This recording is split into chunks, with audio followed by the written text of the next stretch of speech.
everyone, and welcome back. Today we're going to be playing the combo deck once again, but I have really good news if you've been excited about this deck, and the fact that this deck is absolutely broken. It is insane. So the first time I played it, I kind of commented we can almost play it without Vraska in the deck because this card, Innkeeper's Talent, is so strong on its own, which I'll talk about here. At the beginning of combat, put a 1/1 counter on target creature you control. Already a really good effect. There was a white creature that did it in previous standard that was really dominant on turn 2, putting counters on a 1-drop. But then we could pay a green and permanents we control get a ward 1 on it, which is incredibly annoying whenever we have a card like Mosswood Dreadknight that we constantly return, or a Deep-Cavern Bat where we were trying to value remove it as best we can, but now it's being protected. Or if you're mono red, putting counters on this and it being unremovable makes it very difficult. So Innkeeper Talent, weirdly enough, in this version of the deck in comparison to some of the other ones, which were a bit more aggro based, is wanting to be kind of played on turn 3 that I found. Because realistically, playing this on 2 and then having nothing underneath it to get a counter kind of feels like wasted value.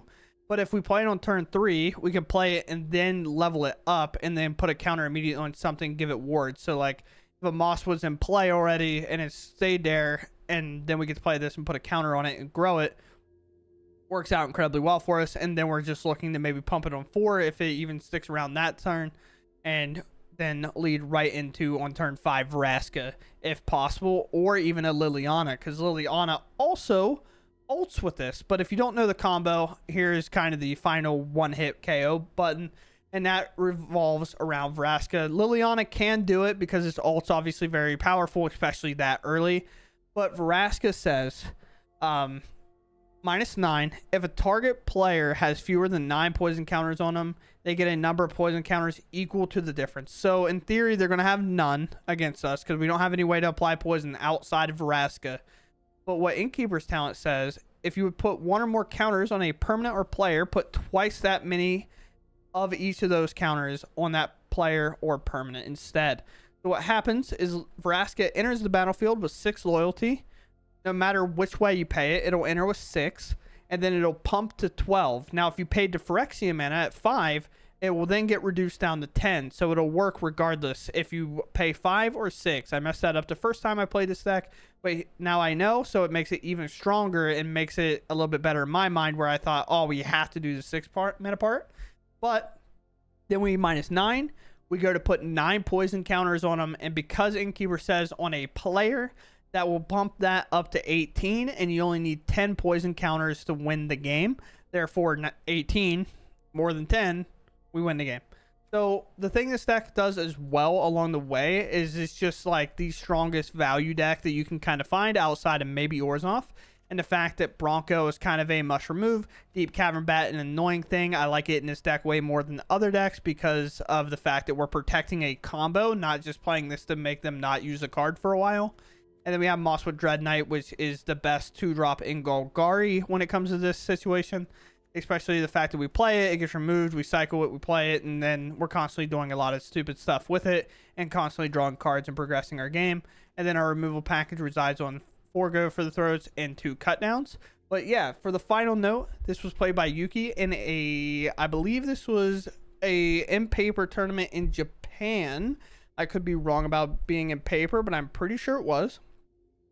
And they end up going 9-0, getting first place with this. At least based on what I'm looking at, it says first place. They went 9-0, first place with this deck list. And this was a tournament of 462 players. So this deck absolutely dominated the field, taking it pretty handedly. And we have the entire sideboard here to show off a little bit. The rest is for obviously our control matchups. This for Convoke. Matchups that literally are good. There's a couple weird ones that is good, especially whenever you ult it. Like you play it and ult it immediately. But Tear Asunders for artifacts or like temporary lockdowns, because this does unfortunately go under a lockdown. And then Tranquil Frillback to kind of act as the same as the Asunders. And then Gix kind of for the bigger decks that we need it in. And then Nissa just for the matchups that Nissa is good in. So outside of that, this is the deck list. I hope you all enjoyed the video, of course. And if you do enjoy my content, please consider subscribing. It truly helps out the channel a ton and me myself. And let's go ahead and see if we can show off why this is probably one of the best deck, if not the best deck in the meta currently. We go first here. Very sick hand to go first. I mean, we get to Bronco into Glissa right away and then saddle if needed, or just kind of hold Glissa back as a defender and maybe attack. Kind of all depends on what our opponent plays, right? Could let off on a Fabled Passage, but our hand, it comes in untapped regardless, so not really a whole reason to go nuts. Land. What we got, opponent? Removal. Sure. Virtue, sorcery speed, so they do it now, of course. A lot of land here. We could definitely lose if that's how this game pans out. Now, at some point, we obviously want to thin with the passage, but obviously we can't do it now. We want to keep playing things on curve, and if Glissa can make contact, then great. Wonder if we'll get hit with like a Deep-Cavern Bat. Best part about this is, I mean, we have plenty of things to discard, that's for sure. I'm not a fan of doing this, but I really need to draw cards. So with that said, I'm also going to deck thin here, especially considering my only other card is a Glissa. Don't really like the way this panned out, but just is what it is. I guess against mono black, I can just play the Mosswood. There's not really a reason to cycle it yet. Most likely they'll end up killing it, then I'll get to cycle it later. But right here, having 6 power on board is threatening enough, as you can see.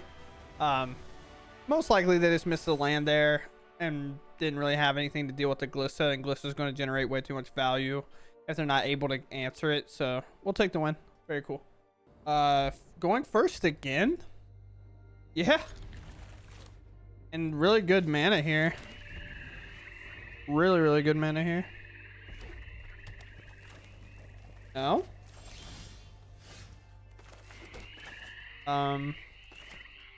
Guess if they use a burn spell into Bronco, then sure. Bronco, like, I'd much rather Bronco get hit with a burn spell here because it's so risky to kind of attack with it. But we'll see. Maybe they'll play something. All right.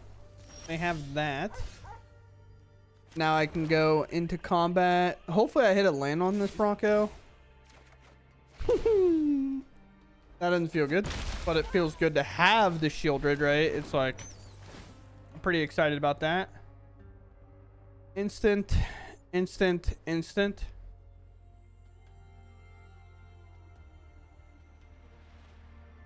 don't know. This all kind of sucks, right? I guess I just take the thing. It's like the most troublesome here.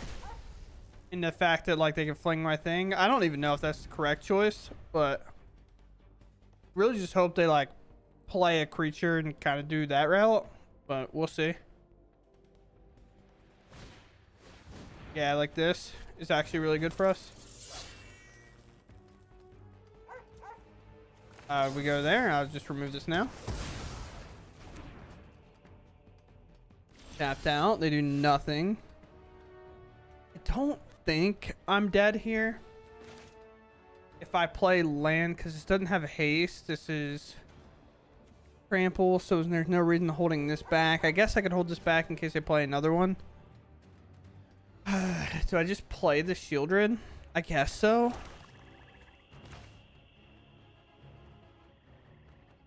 Yeah, I think I have to play Sheoldred here, and then I'm not looking to attack the Bronco. I will hold it just to defend.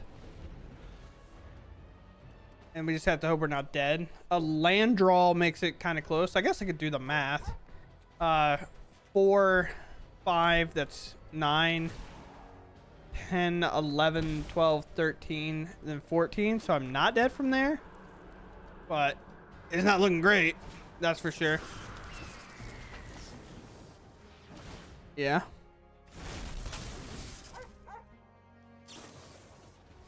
Ooh, another one of those. Okay.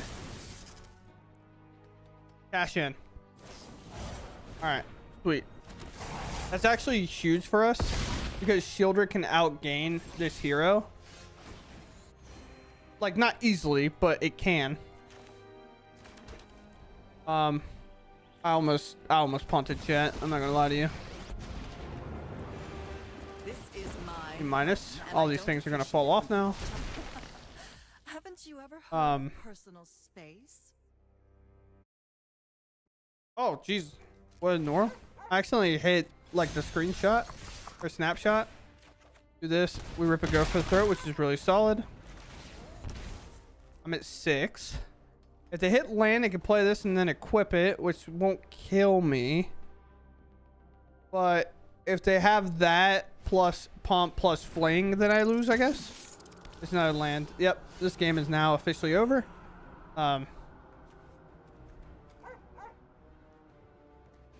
Yeah, it's not the one. Okay, here. And just like that, we end up winning this game, I think. Yeah. I mean, I'll Vraska being 4, 5, 6. Tagging with that guy might be a little loose, to be honest, but we'll plus take the last card and attack. Cool. Yeah. This hand's sick. We start off with the cottage here. Nothing to do on turn 1, so we might as well. Depending on the match, we'll decide whether we Deep-Cavern Bat or not. Lizards? Primes? I have no idea. So we're going to take a look immediately. Mono rep. Opponent, I think you're missing one of the key parts of your deck. And that's like any creature whatsoever. You rip one? Yeah, of course you did. My bad, dude. My bad for thinking that you needed to hit a land. Oh, dude. What a stupid deck. My man kept 0 lander and was just like, yeah, I think we're good here. I think I have to attack and just keep growing this, and then I'm going to put a Glissa in front of this thing. Because they do have a land that enters tapped here, so they can't really go super crazy. Nice. Nice. Miss land. Ah, dude. Never mind. Mono red, you're nuts, dude. I can't compete with you. My bad. What a crazy turn, dude. It has trample. Oh, well, that lands in play. No damage, no damage, no damage. Lightning strike could do it, but if I just put a counter on Glissa, Glissa's like unbeatable.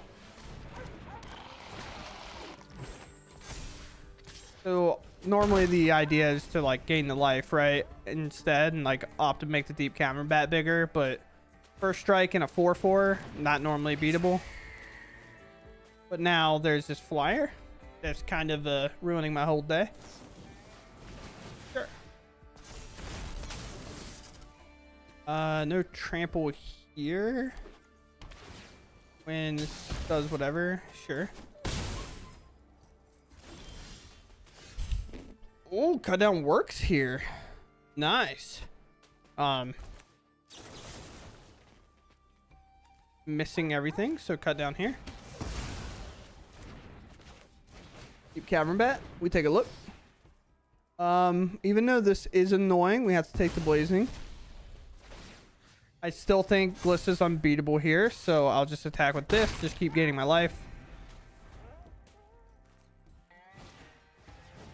Sure. Equip, maybe? I can see an equip here. Opting to try to win that way.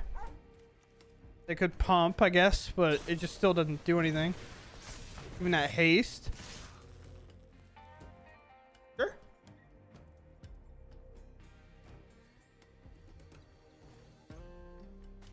This has first strike, so it does nothing here.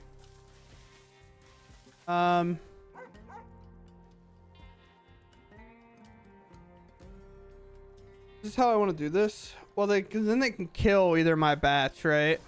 So like, the problem is Glissa does fit the category of being like kind of unbeatable. This makes it 2/2 after.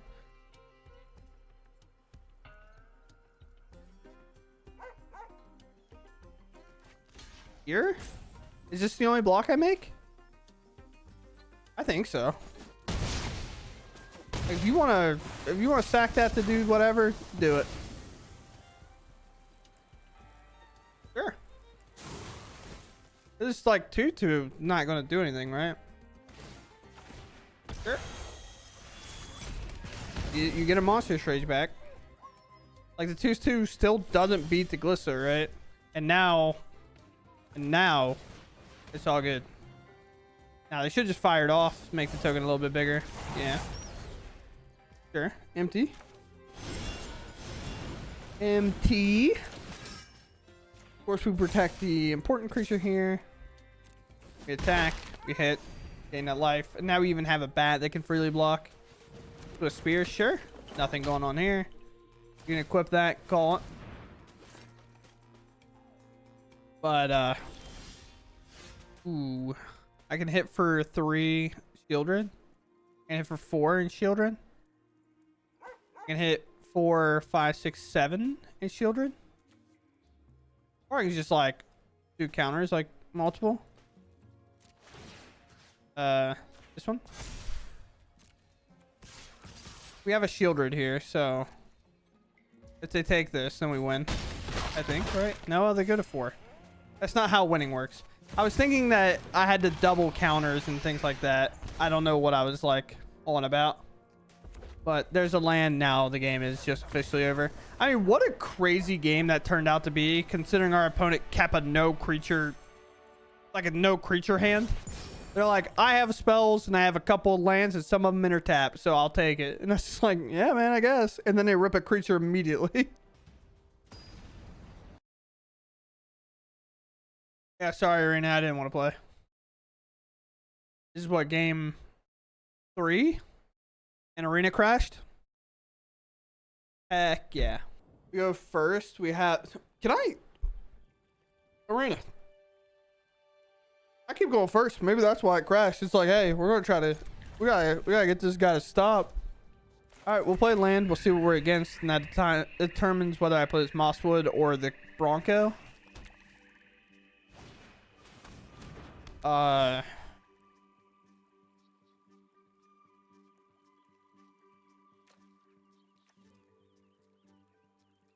think it's gotta be the Bronco here. Nice land draw. Let's just play the Mosswood. See if they remove it. If they're just hard discard, then I'll probably opt to get rid of the Go for the Throat. This could be removal. It is indeed. Now I have to cycle it, but that also helps my plan here, right? Is like, guess I'll play this and then cycle here just to make sure if I draw something I can play it if that's the case. And then depending what they do, I can play the Dreadknight and then do what I need to do. Sure. Oh, what a draw to miss. No permanent in there besides the Bronco. Let's fetch here. I do have a demo field, but they missed a land. So let's do this. So we know they have a handful of spells here. So for me, I think it's pretty evident that I should probably Deep-Cavern Bat them.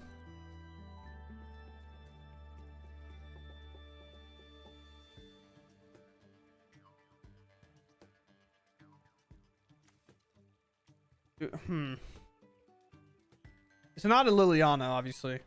I guess I have Go for the Throat, so I just take like...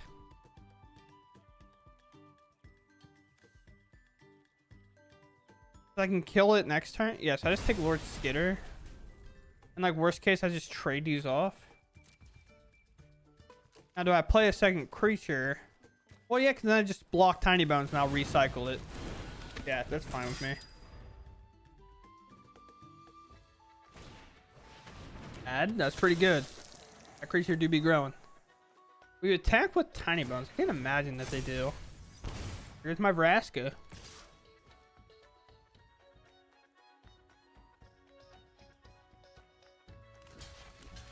Here. I'm fine with this.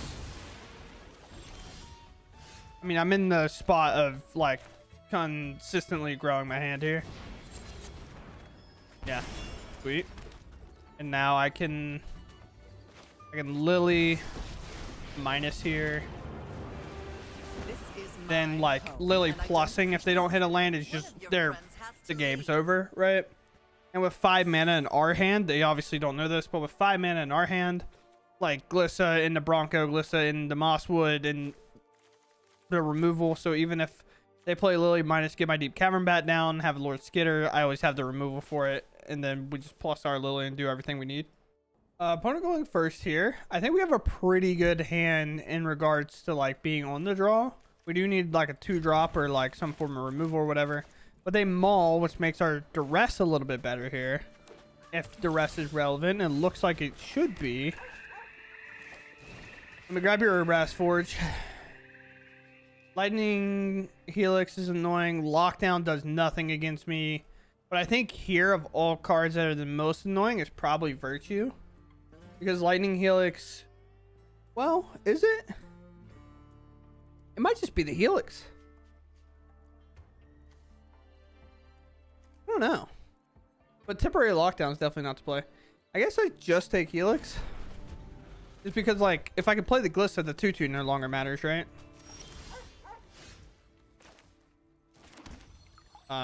We pass. They'll make their 2/2. And then they'll hit me for 2, probably. In turn. I'm playing around my Fatal Push, okay? Normally, I just sack this immediately, but right now it's whatever.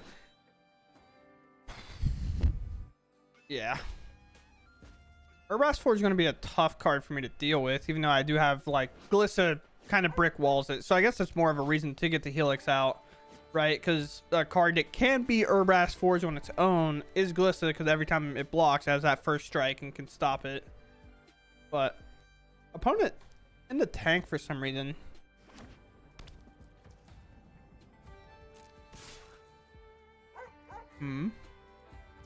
Sure. Yes. Here.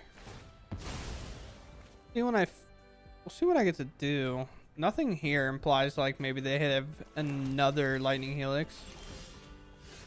Now there's this. I could pump it. Like I could play this and then pump it, I guess. And then I can just like resolve a Sheoldred, which doesn't die to it. Yeah, I'm down to do that. Maybe they have another Virtue too. And pump this immediately. And then if I can get a thing down with a counter on it, like it just gets so much harder for them to beat. And a 5/6 Sheoldred is impossible. Demo field, sure. They could have a Get Lost, I guess, as well. We'll see. Get Lost can take out my talent, but I guess if they had a Get Lost, they would have used it. I don't think they would have just they would let me pump that and waste my mana and then go from there with it. We're gonna do this because we want to keep thinning as much as we can. We play Sunfalls and things like that, so we'll see. But we are to the point that honestly, we could just pump this thing and then just slam a Vraska. So I get to activate Vraska before anything happens. My opponent's in the tank again. It's just like, do a thing or don't. Sure. I think they have Get Lost, so I'm going to opt to go for this. The Sheoldred is going to demand to Get Lost. We're automatically into combat. It auto passed there, which kind of implies that I'm good. Yeah, here's my 5/6. That will grow into a 6/7. Even Lightning Helix doesn't actually cover them here. Sure.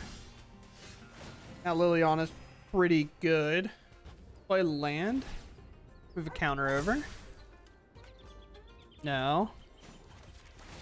Let's pump this to 3. I do think Get Lost is, like, if they draw a Get Lost here, that sucks. But also, if I just get to play Vraska here, I win. Which is, yep. Which is what's interesting. Like, Boros is so good at beating up on the little creature decks that this deck actually just gets rewarded for playing the way it does. I should have showed the trick. But, so I should bring it up at the beginning, and I definitely missed it last time because I forgot how Planeswalkers work when it comes to this, like, Phyrexian thing. So, as weird as this sounds, whenever you play this, Vraska, right, you can pay the Phyrexian cost, which is 2 life, instead of paying the black mana, at least in this case. It's different in others. But this Planeswalker enters, as you can see, as a 6/6. But if you do the Phyrexian, it enters as a 4 mana. I said 6/6 like it's a creature. Enters for loyalty. However, the way the completed cost checks the card, this card will enter as a 6 and then get dropped down to 4. So whenever you have a doubler in play, this will enter at 6, double to 12, and then drop down to 10. So you can still do the combo and it doesn't matter. As weird as that sounds, I conceded a game in a winning position because I forgot that that's how it worked. Because I said 4 times 2 is going to be 8. I'm going to miss the combo. I'm dead next turn. But no, it comes in at 6, pumps to 12, and then the 2 falls off. So it actually wins the game. So in a spot like this, if we didn't even have a land, we would still win here. Opponent goes first. I mean, we have the combo in hand. So, I mean, sure. We'll see if just keeping the combo is fine. Hopeless Nightmare.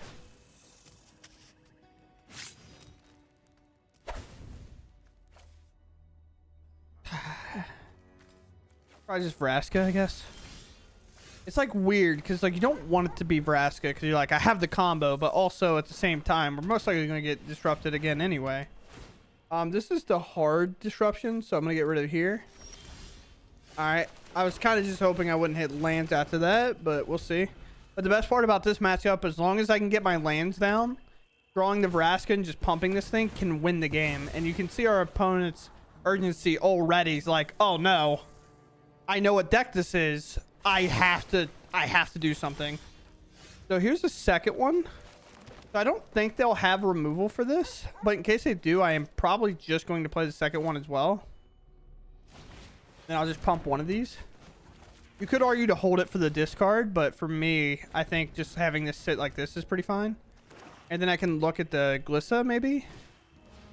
I will let one land go because like if I could play a creature here, I will. Especially one that like benefits from, you know, the counters here.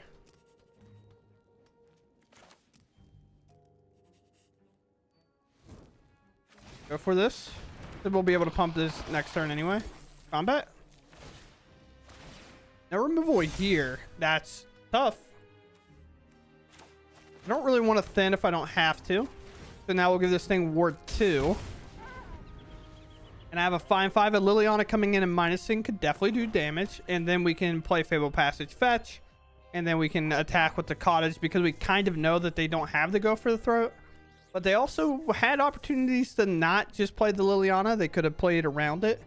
With our hand almost being empty, Lily gets a little weird because it's like, now I'm hurting myself more than anything. I think the decision right now is whether or not to kick this thing. Sure. 5 mana to do that? Well. I mean, they spent 5 mana to do that. We should know by all metrics that we're slamming this thing and putting counters on it. Now their hand discard spells aren't good. This is a 6/7. I mean, this thing closes the game out in 2 turns. And they spent 5 mana to answer it last turn. Now the demo field, though. The demo field is a little tough because now...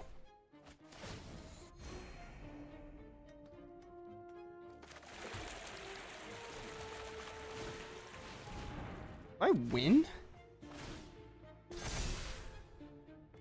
Close. Here's 10. You don't want that triggering, I promise you that. Yep, down to 4. Now they need to demo field my Cottage. Don't mess that up. They should have enough mana too. So if like their answer is Season of Loss, I think it's 5. Yeah, if they have another Season of Loss answer, they can demo field my Cottage first and then go that route. Yeah. Yeah, I was just saying I can just bring up the Cottage and then pump them both to Oblivion. But also because I'm empty-handed.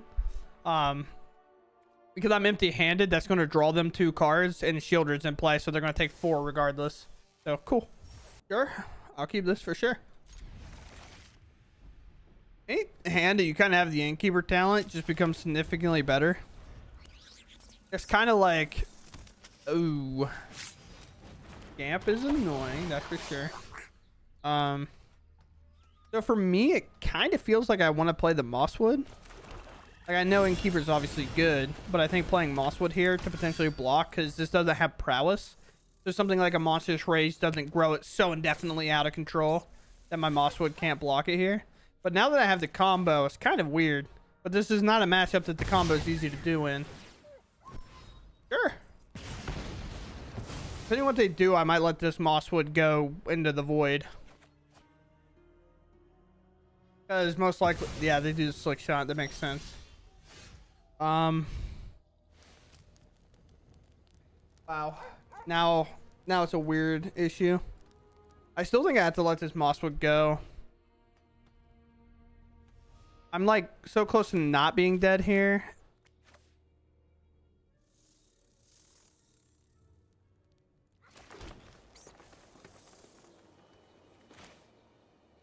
Guess this and pump it. They missed the land, I believe. I could be wrong about that. Nah, maybe. I could be dead.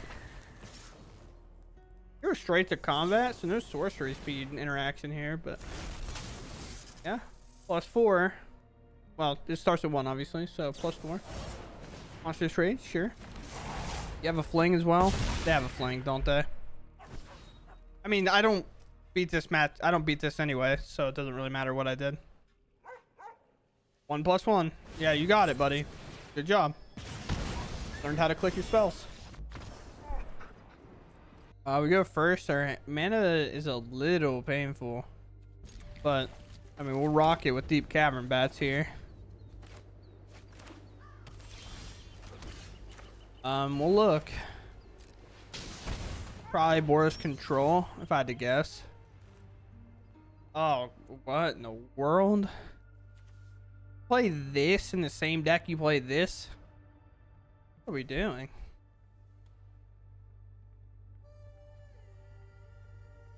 I mean, for me, I guess it's just like, I just want attack into that. Sunfall doesn't really bother me. Temporary lockdown is kind of annoying. I guess I just take it and I just won't attack to this Elspeth Smite. Like, yeah. I mean, I'll attack if they're tapped here, obviously. Oh, hitting that land is actually huge. Now I can attack here for 1. And then I guess if that's there, I'd honestly rather just play this Bronco and have it get hit with the Elspeth Smite. Because I really wanted to get the Glissa down. Maybe they have a second lockdown. Ooh, that's pretty good. That makes sense. No attack when you were going to draw a card? That's kind of crazy.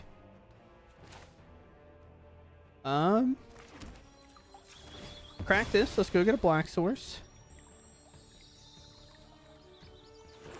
They're going to have to block here, which is interesting. We'll do this, and we're going to try to start finding our pieces.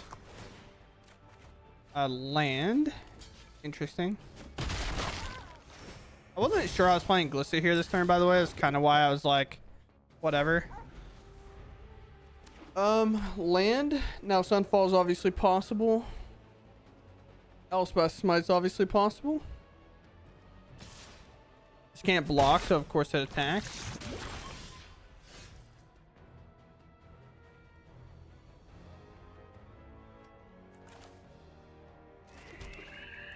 I'm gonna opt to go for this. Cavern Bat, pretty solid here. I can exile Sunfall. And they can do this if they'd like, but I'll take that.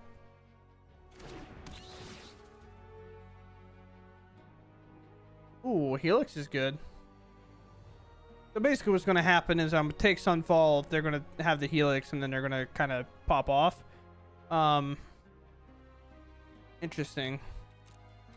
Not really a whole lot I could do about that. So I'm going to draw here. I'd much rather them, in this case, than just Sunfall the board and then have access to maybe a Helix. But I guess if I take the Sunfall, they have to do both, right? Yeah, they have to do both if I do it that way. Like the way to maximize their spells. So instead of having Glissa attack, I'm going to do this one.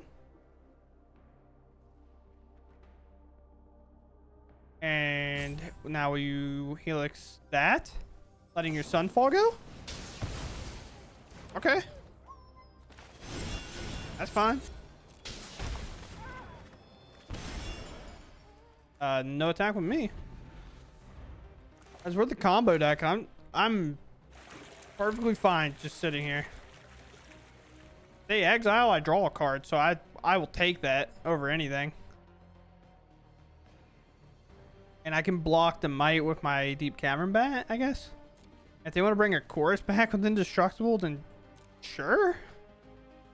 It's interesting. This is a double exile? Oh, and I ripped a combo. Wait, do I have a mana? I have enough mana. No. So we're the epitome of making sure our Deep-Cavern Bat resolves here, or stays alive here.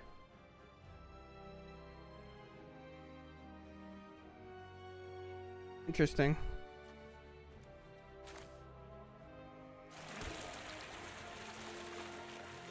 Yeah, I guess it's here. Then it's plus this. And then it's, I guess it's a Liliana. Which is interesting because Liliana could also just ult like the following turn, by the way. But I will get rid of Mosswood here. Just kind of keep thinning here. And then now this gets a counter and now has ward. This also has ward because it has counters on it. That's absurd. I guess I attack and just gain a little bit of life here, maybe. Okay. Sure. And now as long as my Innkeeper talent stays, I win. Make a copy. They're looking for the lockdown. Hopefully they don't find it, to be honest.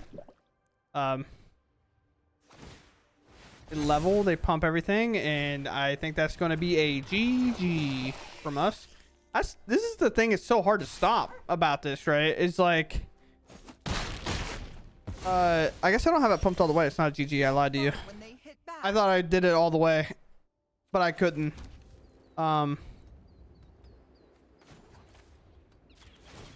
Yeah, we'll just do this, I guess, and then I'll play here.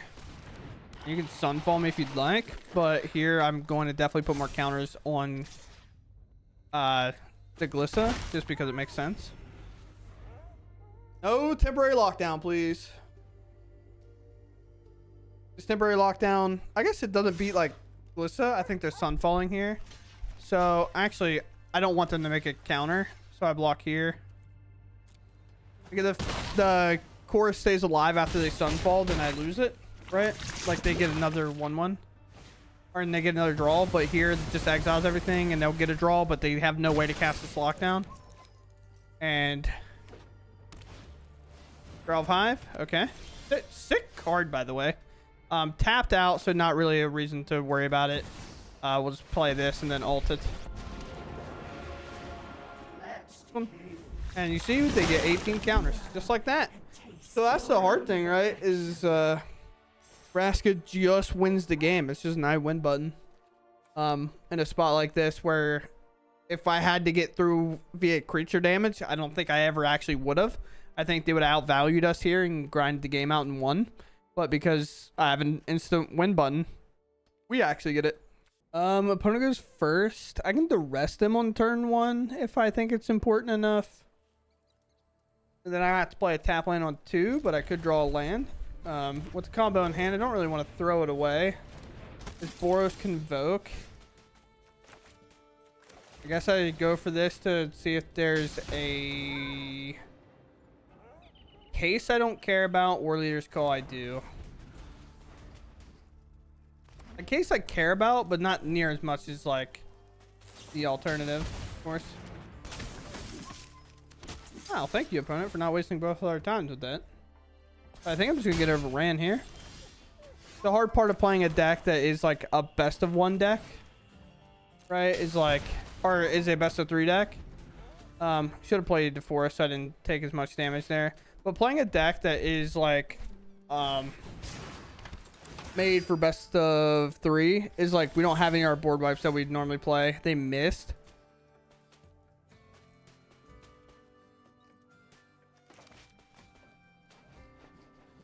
What? Do this, pump here, and then play this. And we'll put a counter on this. I don't really like the fact that I have to do it this way, I think. But I can trade off the knight if I need to, and they can opt to do this, which does suck. But they can't pay the ward, so it's like... They had to draw a I was like, this sucks. I just kind of assumed they... If... opponents goes first. Your opponent is taking a maul. I mean, this makes Liliana better. We'll try. I mean, his hand's not bad. It's just a little painful off these. Actually, now I'm kind of thankful that we kept the hand we did. Liliana can actually work pretty well. I just let Vraska go because we're so far away from it. Play Swamp because now I have a black mana for my things that don't necessarily slam me. As frustrating as this is, we're going to cut down this creature so I don't have to worry about it. Could be the snake deck, so we have to kind of deal with that. Let one lane go. Deep-Cavern Bat pretty solid here to lead into my Liliana, so I'm going to opt to do that. Tithing Blade, Witch, Vanity. So this is indeed the snake version of the deck. So I don't want them to have this set up. I'd much rather them discard this. So we take the Vanity, forcing them to Tithing Blade me, and then I can play Liliana. Please play. I guess it's so weird. They play land, which gives us an opportunity with Lily here. Play Lily. Plus. Nobody knows you won't be outsmarting Bronco. Sheoldred, most likely our last card in hand's not going to stay here, but we keep it regardless. Destroy target creature in opponent control. So I guess I couldn't hit Liliana anyway, but either way, that turned on to kill our thing generates a lot more problems than it helps. But now we'll see. We hit land. I play this. I play Sheoldred, and then I plus. We can play the discard game. I'm pretty about it. Oh, don't you dare. Okay. Can't pay that cost. Vraska's a little tough here, so we're definitely minusing. I guess I can attack and see if they're willing to double here. What do they even bring back? They bring back Pixie and do that nonsense. I can force them to attack. I guess minus here. I feel like they'll still attack regardless. And then for me, it's definitely just be the pressure. Like hit for 4, have this tick and deal more damage. And then I can like pay a life, make a fish. And then we can sack it to the snake if they draw it. They just draw for turn. They take 2. If they play a Tithing Blade or something like that, I can make a fish in response and save it. We'll see though. Yeah, that's fine. They pay 2. They gain 1 from the attack. They bring back the Pixie. Pixie flickered the blade like we thought it would. This all happens, and now I think they're gonna play land, play blade. They were kind of looking. Yep. Make a fish. I'll sacrifice my fish. Cavern Bat, not necessarily that great. Now, do I attack and just see if they'll take like the double block here? I guess, right? Or do I? It's like weird because this is gonna get so much better. Yeah, I guess I opt to see if they'll take the double block. I think the double block's a horrible idea, but it is what it is. It's their call. Now they can Witch's Vanity, which doesn't answer Sheoldred, so I guess I just keep up the snake play, maybe? Or I keep up... Yeah, I think I have to keep the Deep-Cavern Bat, just keep up the fish play, so they can't really do it. There's 5. The Pixie doesn't count as like a... Pixie doesn't count as a bat, so it's not like they'll gain life. You should hold it back. They do.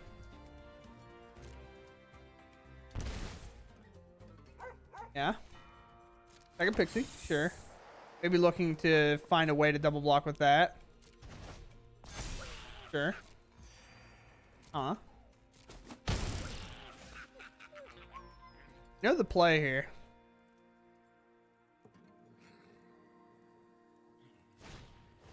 A blade. Like a fish.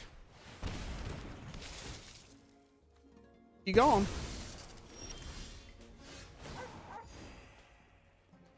Okay. Now they have to block. And now we ship. Alright, exactly what we wanted. Now we pop this, and we get the Pixie gone as well. And we see our opponent concede there, and we're going to Deep-Cavern Bat and take this last card in our hand. Which I felt like was probably the snake, but I'm not entirely sure. And with that, move on to the outro. Alright, I realistically don't know what more else we had to show. I mean, we just took the generic starting version of the deck, and we didn't even cater to best of one. And we absolutely dominated for the most part. It was a lot of games. It was pretty simple. And the thing about it is it solves the Golgari problem in standard currently. Golgari there for a while was pretty much the exact same 75 and did well in challenges. But then that Orzhov Bat deck came around, and that deck just could not keep up with the value. They were just reanimating things. Your kind of one-for-one spells didn't work that well. So here, it just became the best deck standard almost. Absolutely dominating, and just has an I win the game button with playing one of the strongest value decks in the game with some incredibly good sideboard cards. For example, Tear Asunder gets those temporary lockdowns we're afraid of. Frillback, same thing. But also, we have creatures, you know. These are also threats when we bring in the Frillbacks. We have the Nissas, which are very dominating whenever it comes to just, hey, I'm going to play a Nissa, I'm going to start making tokens, or I'm going to start popping artifacts, enchantments against like the blue-white artifact deck. We have so many answers to that, which is definitely a hard deck to beat when it comes to value. But then we can bring in the more Duress package. We're incredibly ready for the Boros matchups in the sideboard and another Liliana to come in. But I think the best part about this variation of it is playing Liliana the Veil, because obviously Vraska is a win the game button, right? Whenever this is activated. However, if we activate this all the way up and it's not been answered yet, and we draw a Liliana comes in and can ult immediately, which then we just take our opponent's entire board and just cut it in half. And it's very, very strong. It acts like a Rush to the Dread, for example, but it targets their lands and things like that. But outside of that, I mean, it is a super strong deck. This deck, I think, will kind of have its highs and lows. I think you're going to see it do really, really well and then maybe sometimes do poorly, because I think this deck at some points has a lot of weird, intricate like decision making, and I think this deck can do really well for a really long time. But obviously, if you're against like discard and they tear your whole hand apart or something, or like control can just like never let your planeswalker resolve, so it becomes like, can our creatures get there? And playing kind of fewer than Golgari is normally used to. Normally this 3-mana slot is slam full of creatures, but the talent in Vraska's kind of changed that math. It's a little bit weird. Now we're just opting on these and the Glissas. Like, these are our creatures outside of Sheoldred, obviously, so this gets a little bit harder. And what I like about this deck outside of that, I meant to bring it up a little bit earlier. I've talked about this in the past with Deep-Cavern Bat in the discard decks, and why I almost don't want to play it in those decks. Because Deep-Cavern Bat, when it's at its best, is whenever you can use it because you're doing something so messed up you're trying to protect it. This is like an example for the snake deck, for example. Deep-Cavern Bat's good because you want to take the one thing that answers the snake, and then you have the snake resolve, and then you're good. In this deck, for example, as well, obviously, this is probably the most primary deck. I was trying to think of other things that do it. But, like, Blue-Black would accept it because they're playing a Gix on turn 3, and then they're hitting and drawing a lot of cards, and they've played a turn 1 threat. And Orzhov will sometimes play it because they can reanimate it, so you put it on a stack and you counter it, then they reanimate it, so you're not necessarily losing the game if it dies. But I think with like the mono black discard decks, the problem is Deep-Cavern Bat comes in, takes a card, and then you just hit them for 7 turns with it, and then it does nothing else. Like, most of the time they won't even care. It's just a discard spell underneath there, and it's just like, or whatever, and you're not progressing the game. But here, this card finds a lot of value. Also, putting counters on it gains a ton of life against aggro, so it's got more opportunities to shine in this deck. So Deep-Cavern Bat in this deck is definitely nice. But other than that, I mean, value. Kind of value. I would say Bronco may be the worst creature in this list. When I played the previous one, I just played a 1-drop lifelinker, and the reason I liked that was because playing this on turn 2, you immediately have a target, but I think the primary goal is to treat this as a 3-mana spell and just play a threat on turn 2 and then play this and pump it. I keep saying pump it, but level it up and then give that permanent, like the ward or whatever. And there's a lot of options when it comes to this deck, but we had Yuki, I would assume that's how it's pronounced, did incredibly well. I mean, 9-0 in a... Do I have the number still here? I'm sorry, I'm just going to cut out the... They went 9-0 with this and got first place in a what looks like 462 player tournament. Yeah, that seems like a good statistic to have. And in the bottom, there's another Golgari deck that did well. So either way, deck's sick. I like it a lot. I hope you all enjoyed the video, and I'll catch you in the next one. Thanks for watching, and goodbye.